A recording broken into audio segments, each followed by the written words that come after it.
I'm here with another episode of Back to Homeschool Planning, Part 3, Our Year at a Glance.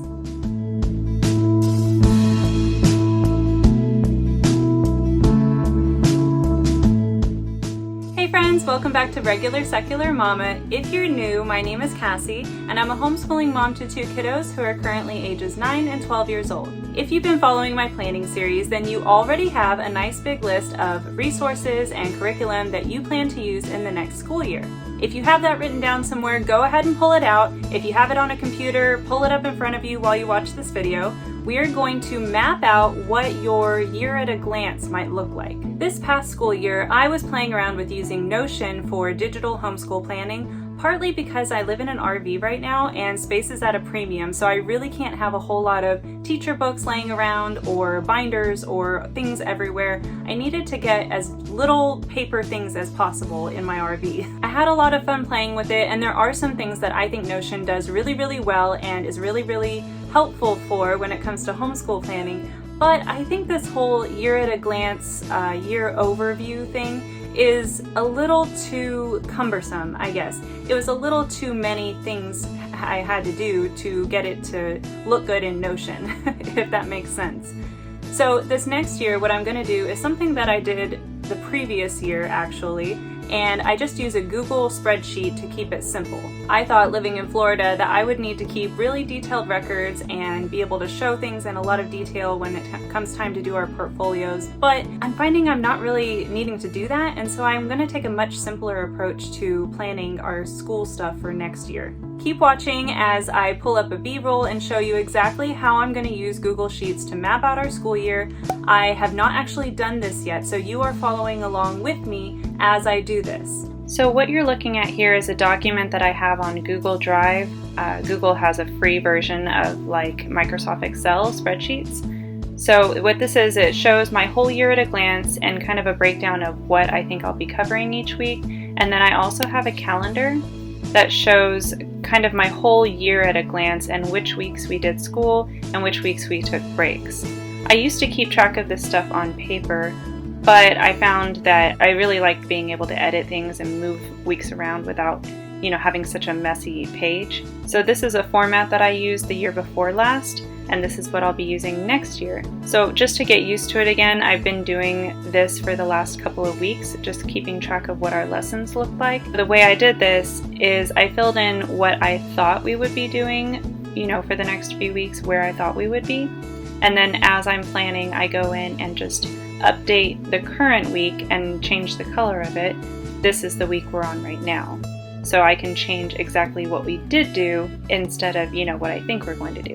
I could go in and start a whole new spreadsheet and show you how to make this, but it's pretty simple. If you're at all familiar with Excel or making spreadsheets, Google Drive, they work basically the same way. There are some features that are really nice though, like having some of these lines frozen, so that way when I move the page around, you can still see, what's on that line. You just highlight the row that you want and you go to, I think it's View, Freeze, and then you can tell it how many rows you want to freeze and how many columns you want to freeze, and that will keep them still while you're moving the page around. Everything else is pretty basic. I color code, so red is my daughter who's 12 and will be going into 7th grade next year.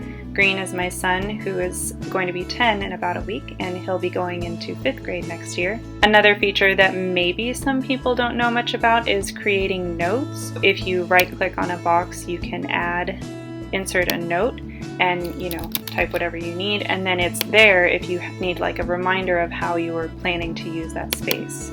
Alright, so what I'm going to do is I'm going to create a copy of this document and show you how I'm going to make my changes for the next school year. So we are going into 2023-2024, and these categories are going to mostly stay the same. What I did over here and why this whole column is a little bit different is we use Build Your Library as our main spine for history. And with Build Your Library, she has read aloud, literature read alouds, and independent readers that are assigned for each week.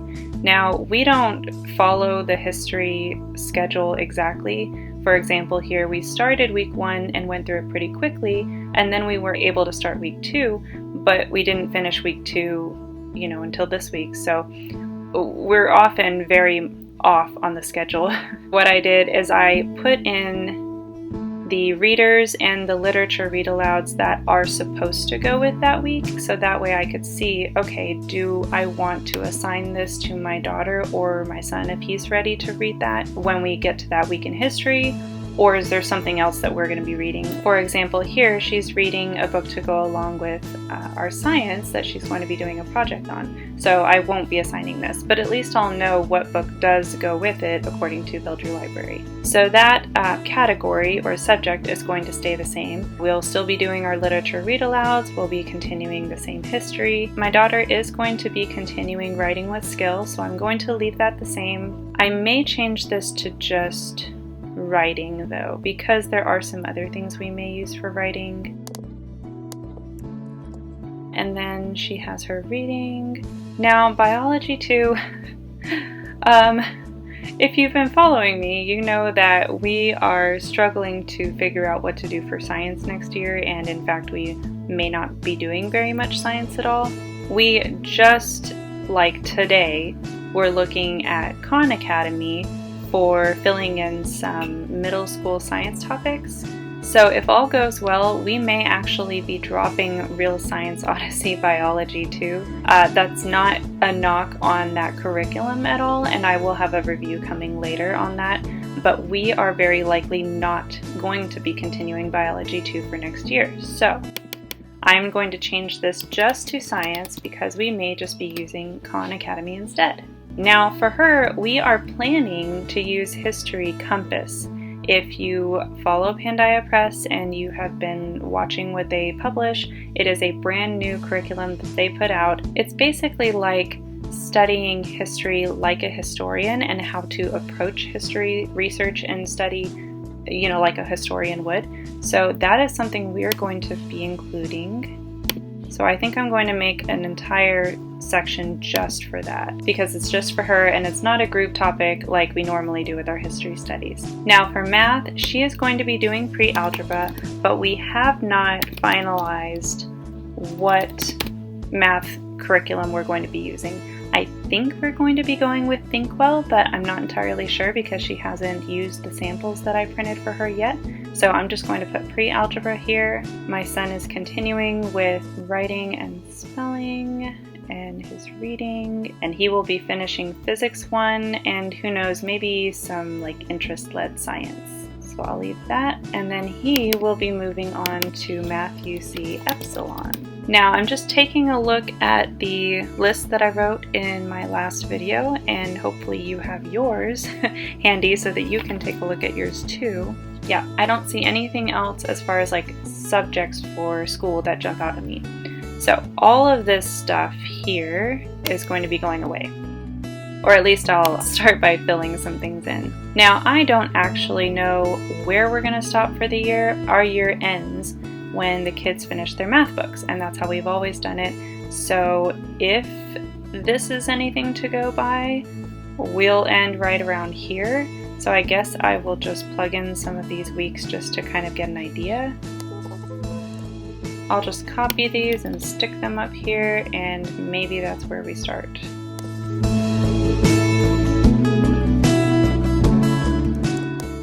Now History Compass, I've already looked, and if you have all of your books already, you can go ahead and fill in your lessons if you know you'll be going, 1 week at a time like we normally do for math. If you don't know though, you could maybe try to download a sample of the curriculum like I did for History Compass. That let me know that there are 32 chapters in the book, so I know that we're going to have 32, I guess, weekly lessons. I'm not going to fill in all of those yet, but I'll maybe just do a few weeks here.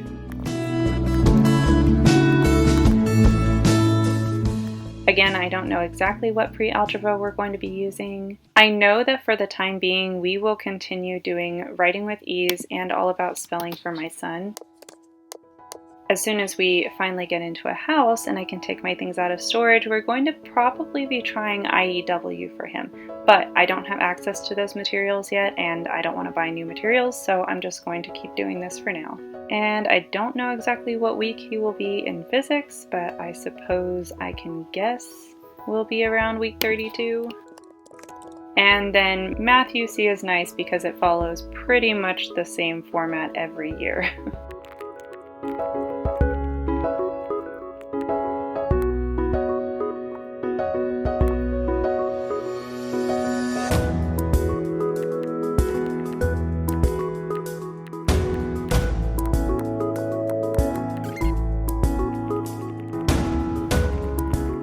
Now this looks pretty sparse, and even when I have this filled in, it's not much information at all. I'll still be using Notion for detailed lesson plans, especially for things like history, where there are a lot of books and videos and things that go along with just that week. But this at least gives me a nice overview of kind of mapping out my year and seeing what pace we're going at. I will say that I do like to have the whole year filled in, so if I know for sure we are going to wind up at week 32 when we start our school year next year, I will fill in, the rest of the weeks that go with that curriculum. It kind of just helps me to get an idea of how quickly we need to go through a curriculum.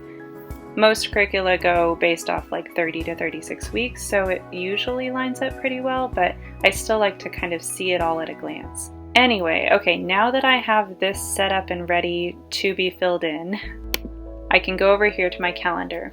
So this is I think they call it like a rolling or continuous school year calendar. But of course I need to update it for this year. So I'm going to go to calendarpedia.com, and they of course put links in the document when you download it. They have these like school year calendars or academic year calendars. I prefer July to June because that's normally when we wind up doing school. So I'm going to find 23 to 24. And the website's a little bit clunky because it's, free, so you have to scroll down and find what you need. Now they have lots of different formats depending on what you like and what works for you. I used to use this as kind of a printout, and I would highlight the days that I knew we were going to be doing school. But on the computer, I really like this one, and I'll show you why in just a minute.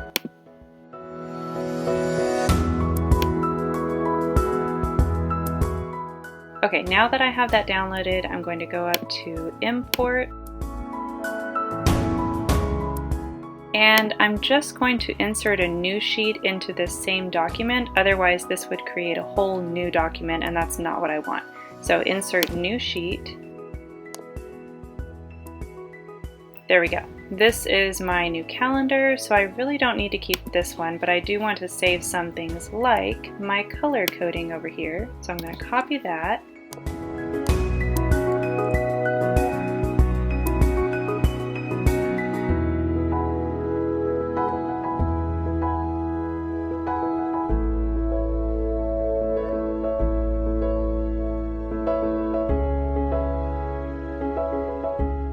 Since I have my own way of color coding my weeks, I don't like all these holidays being different colors, so I'm going to change those really quick. And then what I'll do next is figure out where my start date's going to be.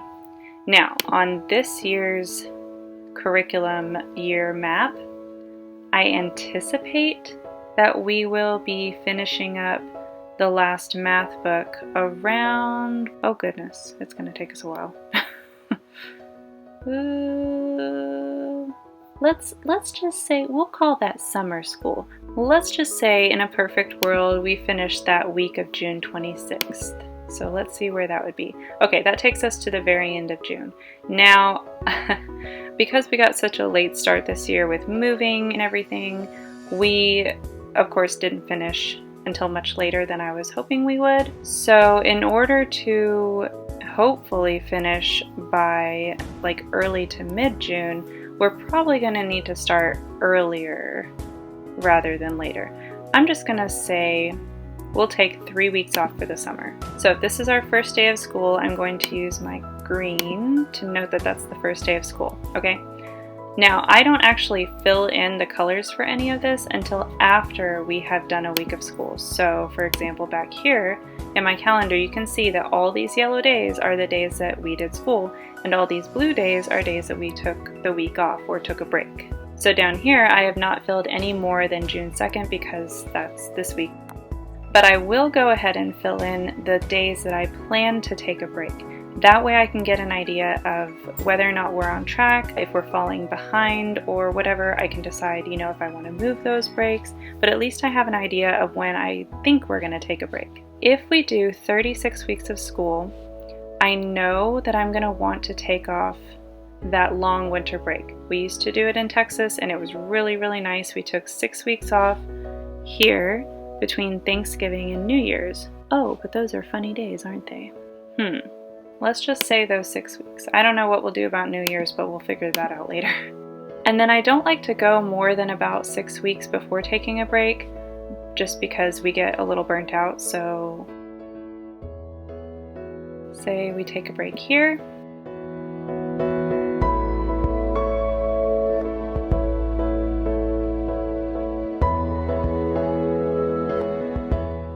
Now this time of year, the weather is so nice here in Florida that I want to take advantage of that by having more time off during this late winter time period so we can go hiking or enjoy the outdoors a little bit. So I think what we'll do is maybe take 3 weeks and then take breaks. Let's see where we're at right now for number of weeks.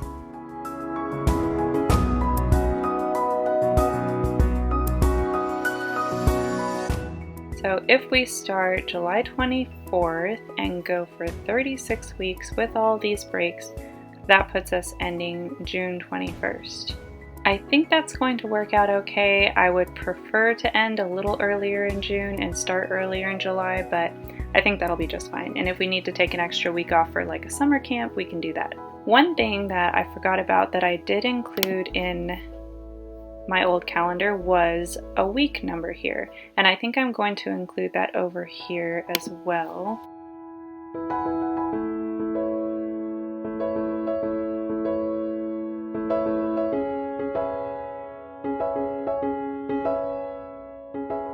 There we go. There's our year at a glance. There's our tentative weeks that we may take off of school. Of course, things change, and that's why I like this digital, because I can change these and, just change the colors really easily whenever I want to. But of course, it's a little bit more simple than using Notion.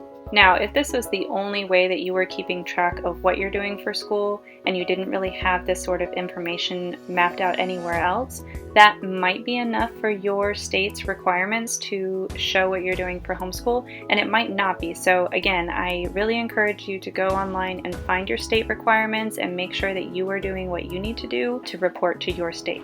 There you have it, a school year calendar to keep track of days that we do homeschool and when we plan to take breaks, and a year at a glance lesson plan to map out your curriculum and see if you're going to be staying on track with your lessons. Don't forget to like, subscribe, and turn on those bell for notifications, because in the next video, I'm going to show you how I use Notion to organize all the details for things like history lessons. If you missed part 1 and part 2 of this series, you can find those in this playlist up here. As always, thank you so much for watching. I'll see you next time. Bye!